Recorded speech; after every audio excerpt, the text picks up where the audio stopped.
In this pre-training camp episode, we are scanning the skies and calling our shots with league winners on the Horizon Draft Day Weather Watch. Each of us is highlighting 3 players,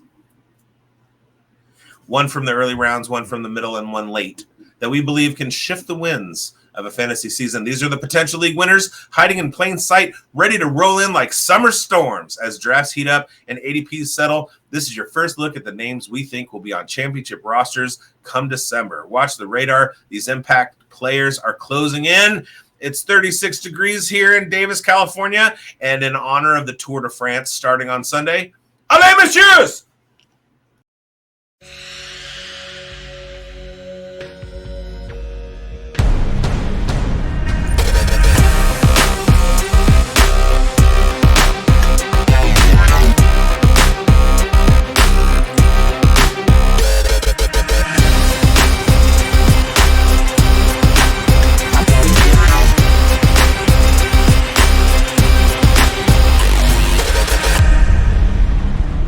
See, because normally I yell producer, but instead I yelled, let's go, fellas. Welcome to the Fantasy Forecast with Grindberg and bigz and Schulte. I am bigz. He is Grindberg. Schulte's over there.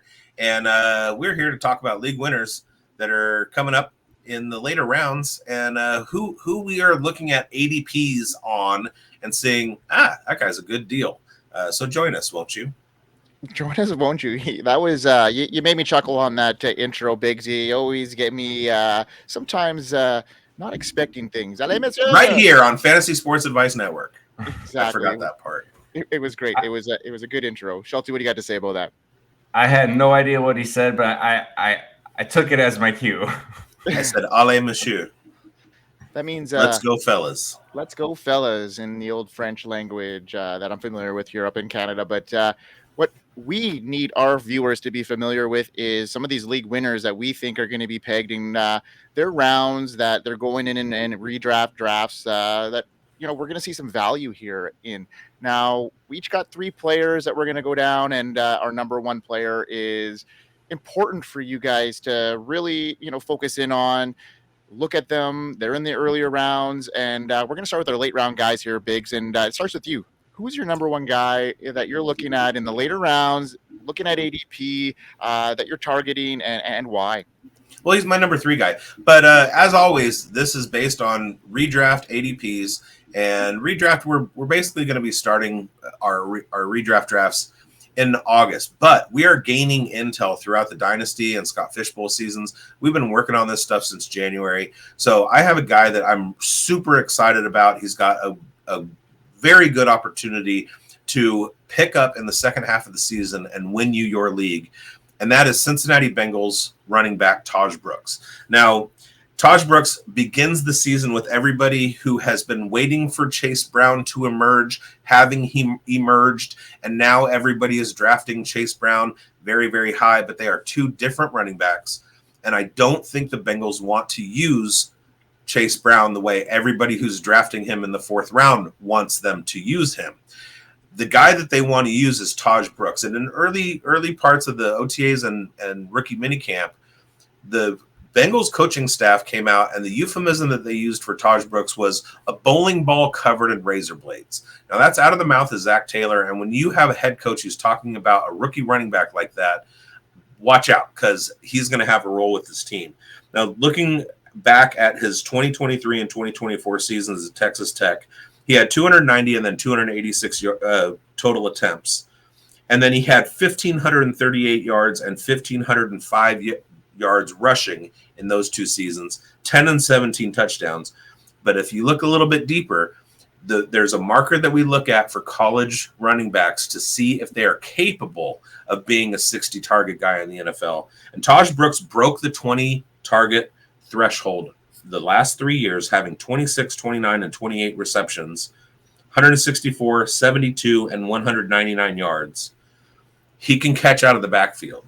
Now, he's a bruiser. Like I said, he's a bowling ball, 5'10", 220 pounds, covered in razor blades. He can make you miss. He can run right through you, and he can catch the ball. He's going to take over the Cincinnati Bengals running back room at some point in 2025, whether he does it out of camp or he does it with a Chase Brown injury or he just does it through attrition to Chase Brown, we'll see. But in the second half of the season, you're going to want this guy on your roster for the playoffs because he's going to get 15 to 20 carries a game, and he's going to win you your league. Schulte, what are your thoughts on Tahj Brooks? I like Tahj Brooks, man. A handful of episodes ago, I talked about how I was leery of Chase Brown, and Tahj Brooks is a solid reason for that. And yeah, they got themselves a steal in the draft. He's just a solid all-around back and brings some size that Chase Brown doesn't. I think he's going to steal goal line stuff right away too. So yeah, I'm in on a flyer on Tahj Brooks. I think he's got some big time upside here for a guy that late. Yeah, totally. And then they're similar value as far as where they went in drafts, as far as where their draft capital lies. So I like this call there, bigz, because, there's a opportunity here, an injury there. Then you think Tahj Brooks could, propel himself into that lead role with a couple good breaks. So I like that call as a late round guy, and a guy that I'm willing to throw a couple stabs at it if the opportunity arises later on in my drafts. It's the all forgotten veteran who might just sneak onto your fantasy championship rosters, and I'm talking about Miles Sanders. For me, he's a late round target with real league winning upside. It's nearly free in drafts, being taken in round 23 and beyond, and he enters one of the NFL's most murkiest backfields with the clearest path to early touches. And right now, he's running with the ones in Dallas, a sign that the coaches already trust him more than unproven options behind him. I think Javonte Williams will have the inside track on paper, but his inefficiency and limited usage late last year raises serious questions. Jayden Blue is explosive but raw, and ball security and pass protections are concerns. Meanwhile, Sanders brings that veteran presence, a career 4.7 yards per carry, and not so bad at a pass blocking. These are all traits that Schottenheimer values highly, and with his committee backs, I could just see this happening for Miles Sanders as the cheapest option in this backfield. He won't get 250 touches. I'm telling you that right now, but 150 is not outside of the realm for him, especially in this backfield that's so ambiguous. He is my favorite late round dart throw with league winning upside, and his price is nearly zero. So he's forming to me in a way that I'm really excited about, and I'm willing to take a bunch of just dart throws on Miles Sanders. Yeah, dude. Yeah.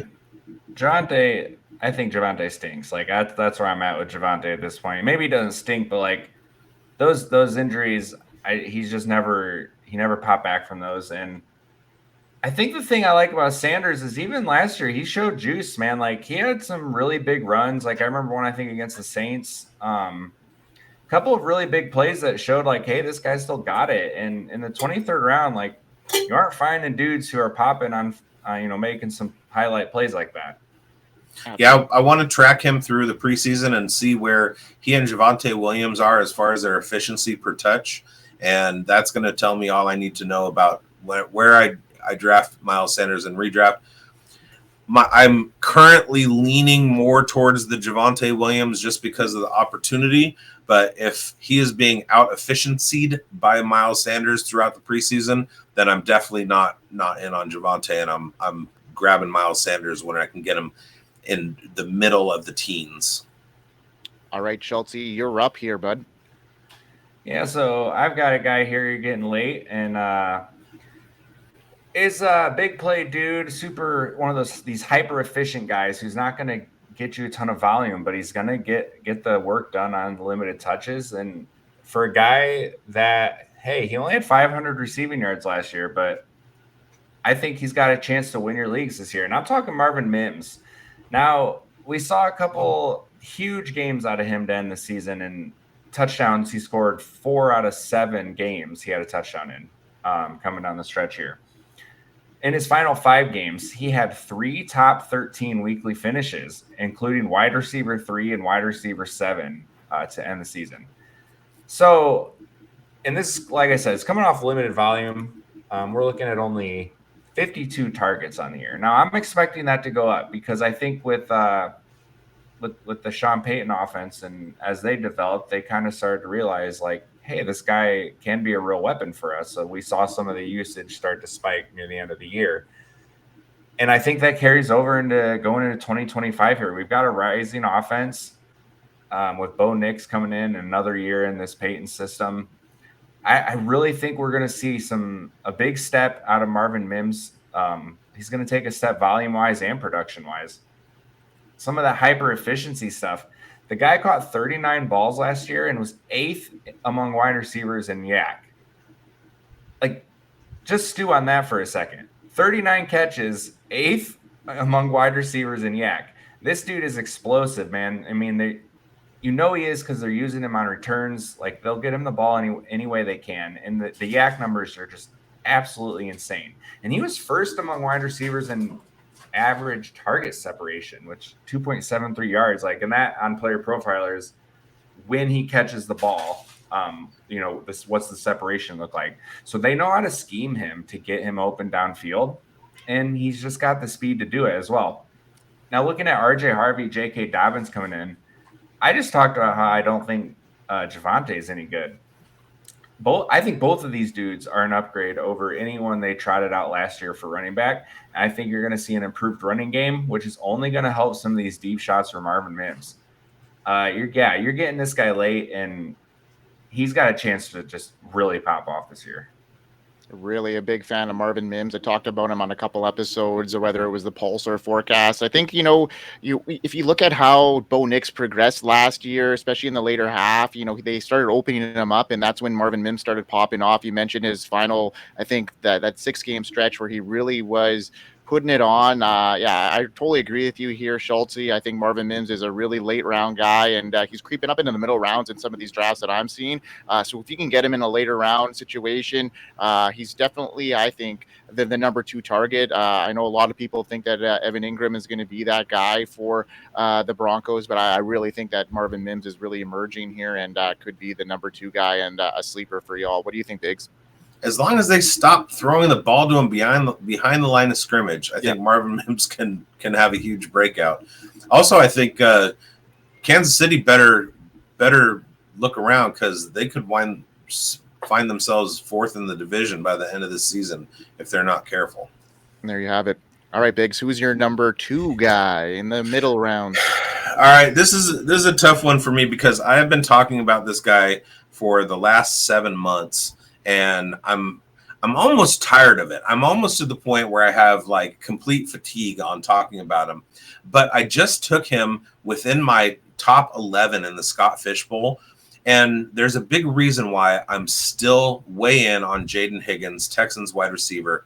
Now, Jayden Higgins was drafted in the 2nd round. He was picked 34. So he has that top 50 upside that we look at for rookies.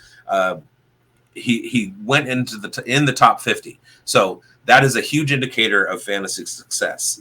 He's an incredible athlete, 9.63 RAS score, 6'4" as a wide receiver. I talked about Dante Thornton last week. Jayden Higgins is only 0.2 of a second slower in the 40 than Dante Thornton is, and pretty much close to the same size. Plus, he has way more route running on tape. So as high as I was on Dante Thornton, I'm even higher on Jayden Higgins because he's going to step into an offense with C.J. Stroud, who's an incredibly accurate passer, who is going to have a balance year where he had a huge rookie year and he had a big fall off in his 2nd year. And now he's going to kind of come back to the mean and have more of a balanced year and have a bigger year than he did last year. He's going to be a day 1 starter.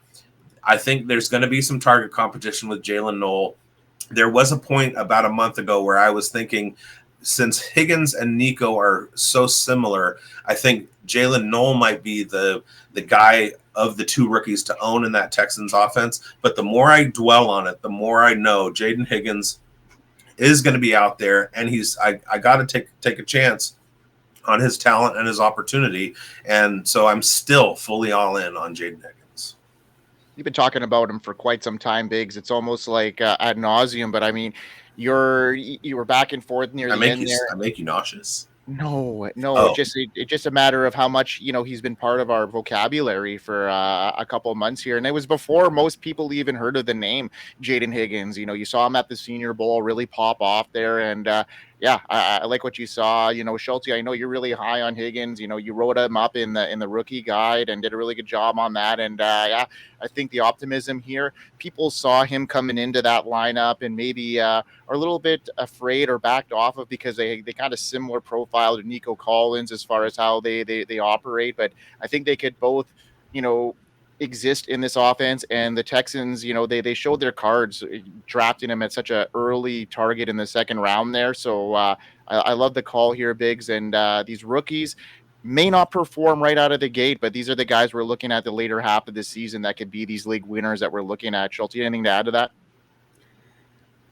Yeah, I mean, when we've dug into this guy, through all the dynasty stuff, it's like the talent is all we've raved about, and you do take a little step back when you see he gets drafted by the Texans, and like that is kind of a bummer landing spot in a way for fantasy, but like the cream always rises to the top, and if we believe in the talent this hard, then yeah, take the shot and redraft.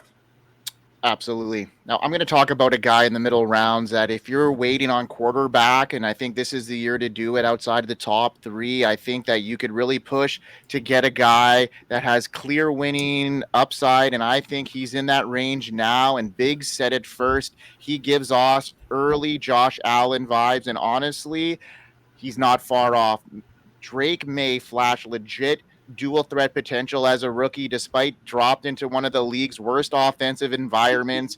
New England's offense ranked bottom 5 in both pass blocking and receiving last year, yet Maye consistently produced when healthy with a fresh coaching staff, especially the offensive coordinator, key additions across the board.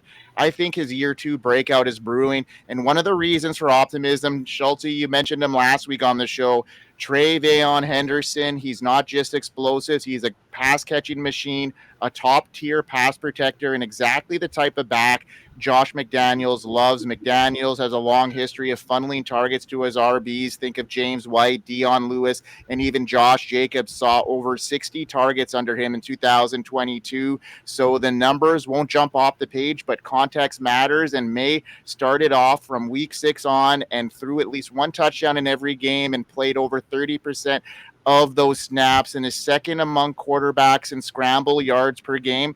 He's got that upside that bigz mentioned. He compared him to Josh Allen, like I mentioned, and I think this year with some progression, I think those easy little pass dump offs to TreVeyon Henderson is going to rack up those yards and give him a couple rushing upside chances here. I could think he can emerge past the 500-yard rushing mark, which is going to put him in a top 10 range here. And I think if you can get that kind of production in your middle rounds, I'm all in on Drake Maye at that price point. Absolutely. Love it. With my next guy, I was kind of leaning towards Kyle Williams, but there still is some competition in that receiving room, especially with Hunter Henry still there, Stephon Diggs coming in. So I went with somebody else. But the main reason that I'm high on Kyle Williams is because of Drake Maye. He's going to be a very capable passer. We saw him at North Carolina with a couple of different guys that went into the NFL and have had success out of North Carolina. And I think Drake Maye he's a playmaker. He reminds me a lot of if Derek Carr could run.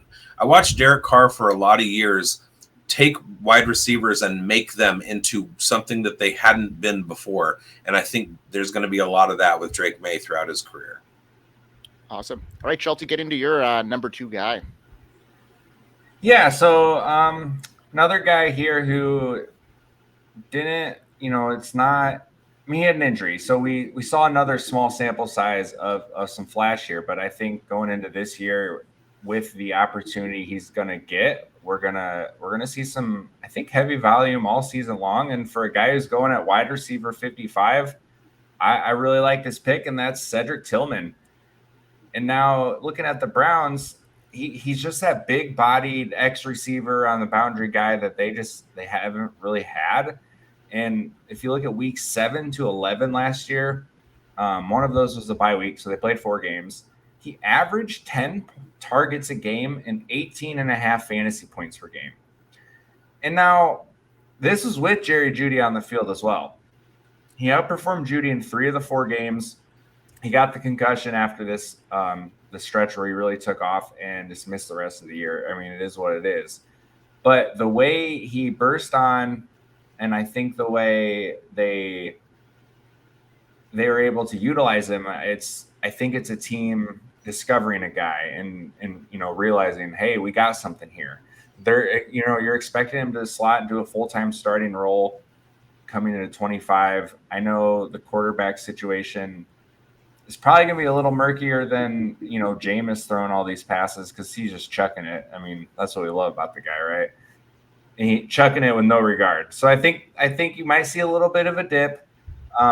Like seeing 10 targets a game during that stretch, that might not be the case, but I still think throughout whole season we're still going to be in that 7 to 8, 9 range.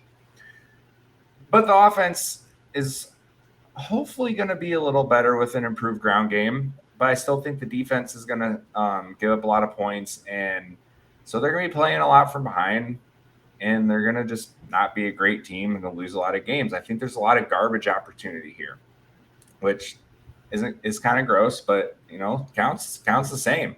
So I really think that we're going to see Cedric Tillman take the step and maybe even outproduce Jerry Jeudy. I'm just going to go that far. And when you say Jerry Judy's going at, I don't know, like 5th or 6th round, I want to say in there as like a back end 2, wide receiver 2, early 3.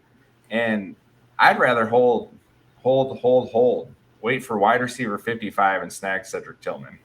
Absolutely. So I watched the NFL just like everybody else did last year. And one of the things that really jumped off the page to me was Cedric Tillman and what he did on the field in a fantasy points per game with Jerry Jeudy on the field at the same time.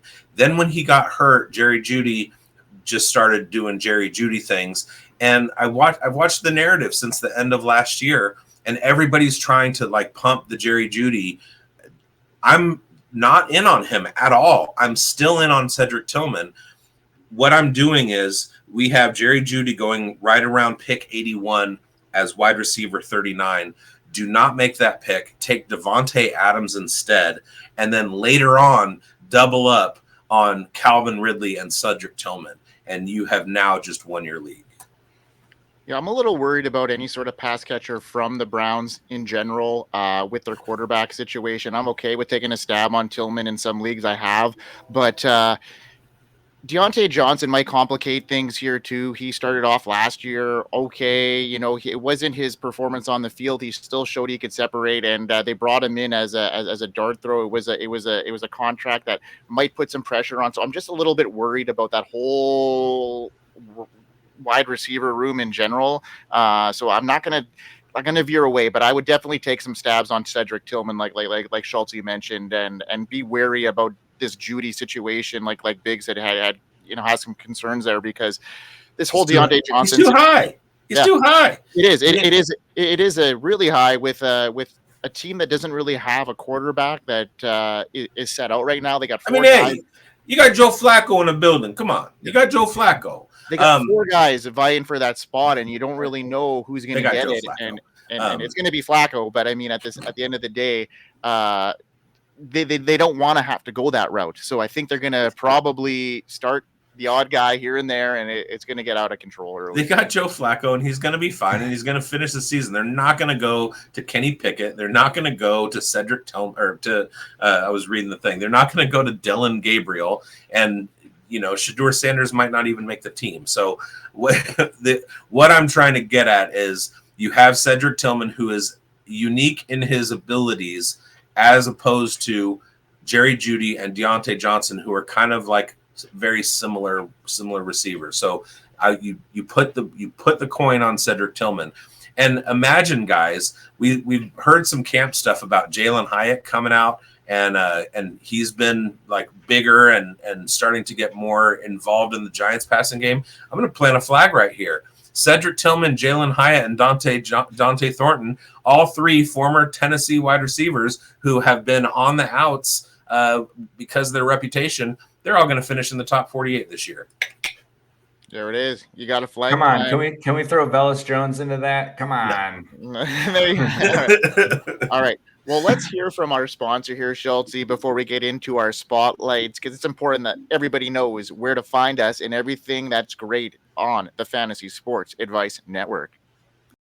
We are here. FantasySportsAdvice.com, offering the best fantasy sports social media platform. Why join endless Discord communities or the trolls of Reddit?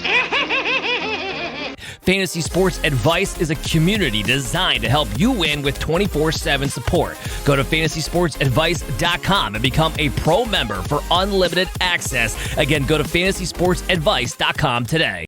Go to FantasySportsAdvice.com, join as a pro member, get qualified for our Jersey leagues, come to the Fantasy Football Expo in Canton, come say hi to all of us, and, keep watching, like, subscribe, hit the bell, all that stuff. We'd love to have you over on the FSAN app. Let's go. Let's go. Oh, yeah, All right. buy merch, too. Buy the merch, yes. Especially, you got a Fantasy Football Advice Network. You got your Fantasy Forecast hoodie. We got a lot going on here. Look at that, the forecast hat. They're it's all great gear and really high quality stuff. So, Schulte, roll the clip for bigz' Spotlight.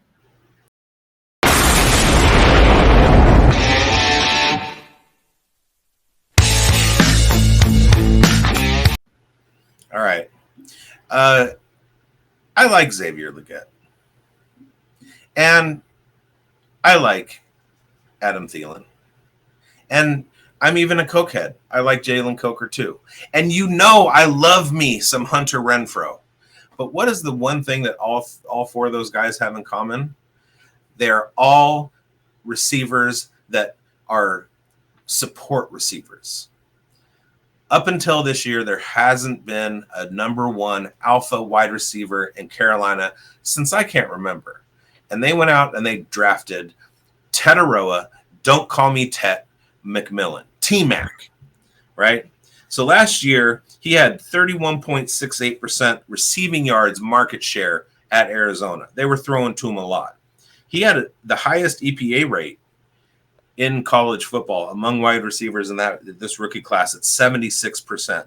And he was also second in the class in receiving yards per team passing attempt. Ricky White had 2.88. That's totally an anomaly. But Tetaroa McMillan led everybody. He is exactly what Bryce Young needs. He's a big-bodied, fast, capable route runner with yak ability. He's going to take over and be the alpha in that room. We watch as rookie wide receivers come on strong in the second half of the season and win you your leagues. So when you're picking in the rounds between 1 and 6, when Tetaroa McMillan is coming up and you can see he's a round out, you hit that button. You get that dude because he is him. Tetaroa McMillan is my guy. Love the call, bigz. I think any big style receiver in a Canales offense is going to get the targets like Mike Evans did, and they have very similar comparisons. I think that Ted is going to have the opportunity to really shine with that young quarterback, Bryce Young, and I love this situation here, and he's going to get force-fed the ball, I think. There's not much going on in that backfield as far as, Chuba Hubbard's great, don't get me wrong, but he's not their number one priority here, and I think Tet is going to be there. They showed their cards with picking him in the first round in a top 10 situation. Schultz, you got anything to add to that? No, man, I touched on him last week, and I think he's set for a huge season, and what did I say? Oh, I said he's going to be somewhere in the 10 to 15 wide receiver range this year. So, yeah, man, if you're looking at league winner, that's a huge plus on your draft value. So, I mean, I'm in on this. He's going to get an insane amount of targets. He's going to instantly be a red zone threat. And yeah, sky's the limit here. I smell another flag plant. Yes, he's going to wind up being a top 10 to 15 wide receiver over the course of the season. He's going to be a top 10 wide receiver in the second half. There you have it. Boom. All right, Schulte, let's get into my spotlight.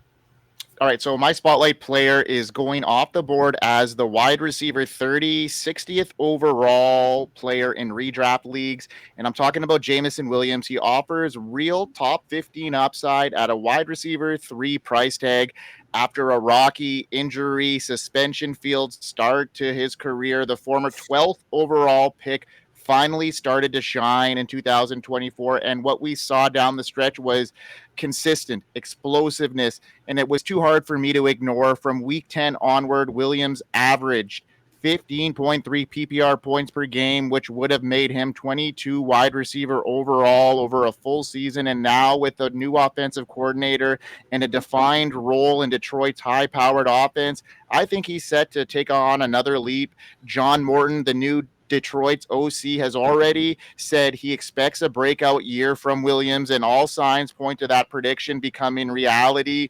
Williams is no longer just a deep threat merchant. He used all levels of the field last year and led all wide receivers in yards after the catch per reception, with Jared Goff returning one of the league's most accurate passers and plenty of defensive attention on Amon-Ra St. Brown and Sam Laporta. I think Williams is set to destroy single coverage. And if you want a top 10 production at round 6 price, this is the swing you're going to want to take. Top 22 down the stretch. Wide receiver efficiency, 1 metrics. He led all wide receivers in YAC. I mentioned that. He expanded his route tree. I just think he's going to check every box for me as a breakout in 2025. The pedigree, the role consolidation, the late season surge, and the coaching staff that already is telegraphing his increased usage. He's stepping into year 3 with chemistry, opportunity, and momentum, and you can grab him after 5 full rounds of your draft. So I'm all over Jameson Williams this year, and I think that he's got an opportunity to really, be toe-to-toe with Amon-Ra St. Brown for the lead role in that Detroit Lions offense. So I love this situation, and I love that offense in general, and hopefully they don't take a step back with Ben Johnson gone, but I really like what I'm seeing here from Jameson Williams, guys. It looks like the transition is going to be pretty seamless with their offensive coordinator, so I don't think that they take a big step back. Jared Goff is prolific and very capable of throwing 550, 600 yard times, 550 to 600 attempts this season. I think that's totally in the realm of possibility. I love Jameson Williams. I was starting to call for him to be one of my big sleepers. It's a pinned tweet that I have from a few months ago. There was something that we saw in his talent when he was at Alabama, and he just went through a couple seasons of just bad luck. It takes a while for rookie wide receivers sometimes to get acclimated to the NFL game. He was dealing with an injury at the end of his college career. He had been dealing with a transfer to Alabama, which was a new program from him coming from Ohio State. So he had to deal with that transition. He then transitioned into the NFL post-injury. Then he had a suspension. Like, it just hasn't been a golden road for Jameson Williams. And he's starting to overcome that, and he's going to be one of the top wide receivers in this game for a few years. All right, yeah, I mean, we just talked about it with Jayden Higgins. Cream rises to the top, and this is a dude with undeniable talent. I loved him coming out. Everything you said is spot on. I do have like a little bit of concern about him taking that step into like, wide receiver 1-2 territory. I think there's a world he's still third on the team in targets, but then on the flip side, he's so explosive and efficient and makes these big plays that he doesn't need to get loaded with 150 targets. So he's a guy I kind of go back and forth on, and I kind of see both sides of the coin playing out here. But like you said, in round 6 here, there is potential for huge upside. If you need an analog to T. Higgins or George Pickens in Dallas, it's Jameson Williams. Love it. Yeah, I agree with that, Biggs. All right, Chelsea, roll your clip, buddy. I want to hear what you got to say.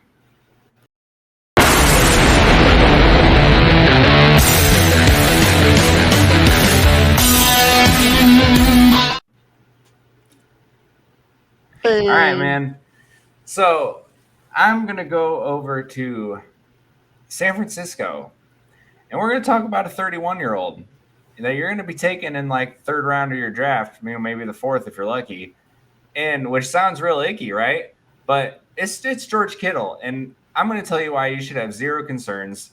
Now, this dude has been a top 5 tight end 6 out of the last 7 years. He's the pinnacle of consistency at the position. The 1 year he did not finish in the top 5, he only played 8 games. And that's also the only season of his career he's played less than 14 games. So he's going to be on the field for you, and he's going to produce. I get he's 31, but we've had the age conversation with this dude for literally like years straight, and I'm not buying it until I see the production dip on the field. And it hasn't gone anywhere. He just got signed to a 4-year deal, which means the team isn't concerned about it. And I mean, I think they know better than we do. They're the ones seeing the guy all the time. He's going to be a top 2 target getter in an offense that you should have zero concerns about their ability to score points. And Brock Purdy's just going to take his development's going to take a step forward, and he's going to be getting the ball to Kittle. I really love this. When you're looking at his player profiler page, he's a top 5 tight end in metrics across the board. Air yards, ADOT, deep targets, red zone targets, receptions, yards, yak, touchdowns, fantasy points per game, yards per targets, yards per catch, yards per route run. He's literally a top 5 tight end in every single one of those metrics, and in a handful of them, he's first. Mm-hmm. He never, I can't say never, he does have a couple dud games. Now, one of them this year was week 17 with 29% snaps. But the floor is just awesome with this dude, and he gives you such a great combination of floor and ceiling. Like, he's rarely going to burn you. He's always going to be a steady Eddie, and more likely than not, he's going to be more than a steady Eddie, and he can just blow up and take over games. And coming into this year, we're looking at a weakened wide receiver room. We're going to see half the season with no Brandon Ayuk. They're going to have Juwan Jennings and Ricky Pearsall, and some people are really high on these guys, and I'm kind of high on Juwan Jennings. I think with the full season and the full load, I think he's going to have a really good year. However, this is a distinct possibility George Kittle leads the team in targets. I say he's going to be a top 2 target getter, but I think there is a real possibility he leads the team in targets. He's the most talented pass catcher who's going to be out there all year. That's for sure. He's set to dominate again with this combination of size, speed, yak ability. I mean, how many times have we seen this guy catch a ball and just burst down the field for 45 more yards? Like, it happens all the time. And like I mentioned, we have not seen him take a step back on the field at all, despite the age. Wheels up for Kittle, man. I expect another top 3 tight end finish.